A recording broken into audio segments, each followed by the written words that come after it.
एक खबर और जोड़ लेती हूँ सर। यूएई के राष्ट्रपति शेख मोहम्मद बिन ज़ायद अल नहयान आज भारत दौरे पर आ रहे हैं। राष्ट्रपति बनने के बाद ये उनका तीसरा भारत दौरा है।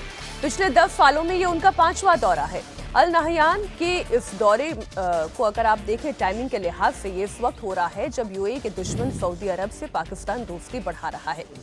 ये दौरा ऐसे वक्त में हो रहा है जब गल्फ के 2 ताकतवर देश सऊदी और यूएई यमन में आपस में लड़ रहे हैं और ईरान अमेरिका जंग का संकट पूरे मिडिल ईस्ट पर मंडरा रहा है।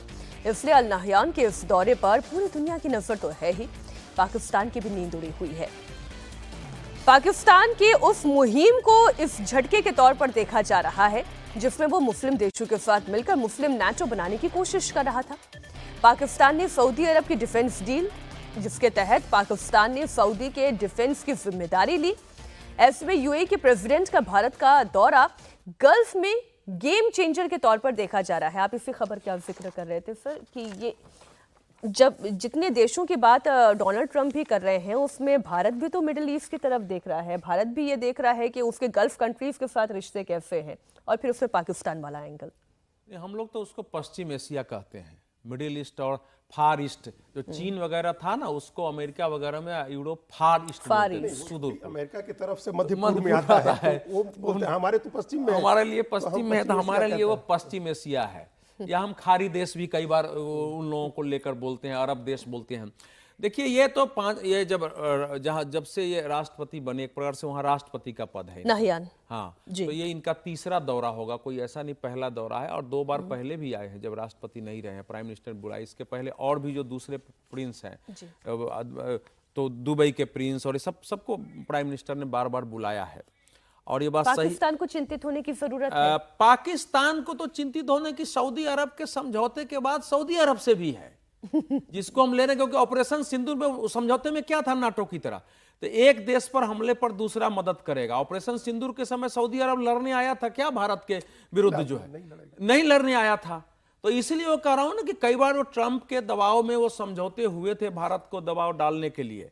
और थोड़ा इस्लाम के नाम पर, चूंकि सऊदी अरब का ऐसा रहा है ना कि सऊदी अरब के पास अपनी सेना वगैरह नहीं होती थी, वहां के सेना को ट्रेनिंग देने का पाकिस्तान का हो जाता था। वहां के जो रिटायर्ड आर्मी चीफ होते थे, वहां जाके वहां की सुरक्षा संभालते रहे हैं। वो उनके साथ एक पैक्ट रहा है। और चूंकि सऊदी दुनिया में मुसलमानों के लिए वो ये जो मक्का मदीना होने के कारण वो बड़ा केंद्र है, तो इस कारण महत्व रहा है। तो अभी ये जो इनका दौरा, इस समय सऊदी अरब और संयुक्त अरब अमीरात के बीच तनाव चल रहा है। भारत उस तनाव के पक्ष में नहीं है कि भारत उस तनाव को बढ़ाएगा।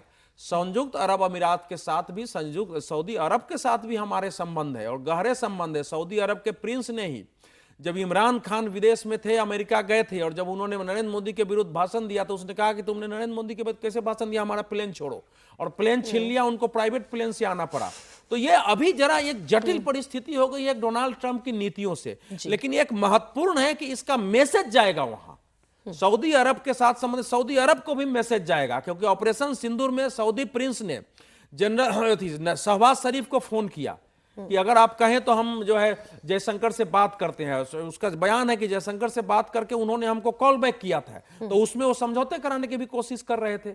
तो सऊदी अरब को भी थोड़े है कि हम भारत से संबंध खराब कर लें, बिल्कुल ठीक, लेकिन उनकी पॉलिटिक्स, हम लोग को इस बात को यूएई वर्सेस सऊदी अरब में नहीं देखना चाहिए। भारत के संबंध जिस तरह से यूएई के साथ है, वैसे ही सऊदी के साथ भी है। और सऊदी अरब हमारा तीसरा सबसे बड़ा व्यापारिक साझेदार है। और हम लोगों के साथ है, हम लोगों ने एक स्ट्रेटेजिक पार्टनरशिप काउंसिल भी बना रखी है सऊदी अरब के साथ। $50 अरब से ज्यादा का कारोबार सऊदी अरब के साथ होता है। तेल का हमारा तीसरा सबसे बड़ा वो सोर्स है। सऊदी अरब से हम लोग तेल मंगाते हैं और संबंध बिल्कुल ही खराब नहीं, बहुत ही अच्छे संबंध है।